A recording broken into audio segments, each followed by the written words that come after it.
Okie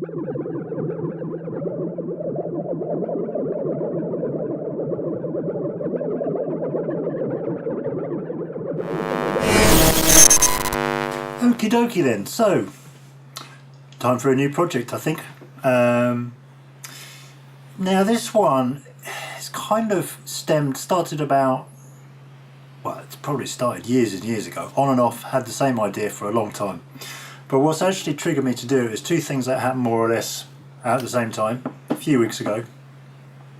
In an earlier video I had a daft clip of myself and the dog walking around the local lake, and I was thinking, you know, be a cool little lake for a radio controlled boat. I've never had a radio controlled boat. I had cars, planes, helicopters, lots of helicopters, lots of broken helicopters, and drones. Well, that's another project. That's another bunch of projects. Anyway, so thought, yeah, never had a boat, so that would be quite cool. At the same time, when I dug out the radio controlled car, just to have a little bugger around with that, and also some of that in earlier videos, I came across this engine which looks a bit like this, and yeah, this engine, that's a long story, I'll probably get into that a bit later, but I've had this engine for, let's say, 37 years. I reckon the last time it run was probably about 35 years ago. Found it in a box, kind of knew I had it but forgotten, if you know what I mean. So yeah, I mean, it's a car engine, but back in those days, car, plane, boat engines, not that much difference. Well, there were, but anyway, it'll do. It doesn't rev as high as the modern car engines, and I've got it for nothing. So I've also got a bunch of fairly rubbish but will do radio controls hanging around from one of the destroyed helicopters. So I thought, well, I've got all of the major parts, let's build a boat, a radio controlled boat, a radio controlled fan boat, if they're called. Let's build a radio controlled fan hydroplane.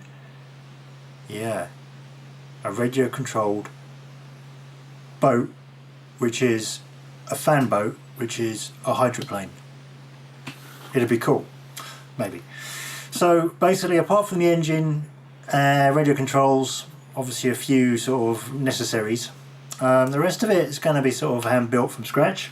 I'm guessing probably using plyboard and other various cheap, light and easily machined materials. Quite a few things to learn. On the face of it, that sounds pretty simple, but well, boats have got to float. You don't want the thing flying up in the air either, so aero to think about, thrust, number of different things really. So quite a lot of things to learn. Should be a bit of a laugh.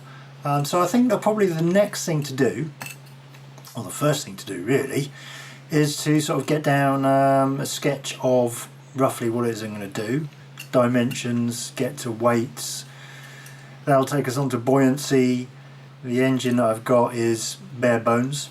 It never had a propeller on it, so none of that. So I'm going to have to, that's a few things I will have to buy, but I think they're pretty cheap if I go for bottom end, which of course I will go for bottom end. Sort of get some ideas together on what bits are needed, what it's going to look like, how I'm going to make it. Probably should get that engine running. That's probably priority number one, because if that engine don't work, then this is in the bin. Yeah, so looking forward to it.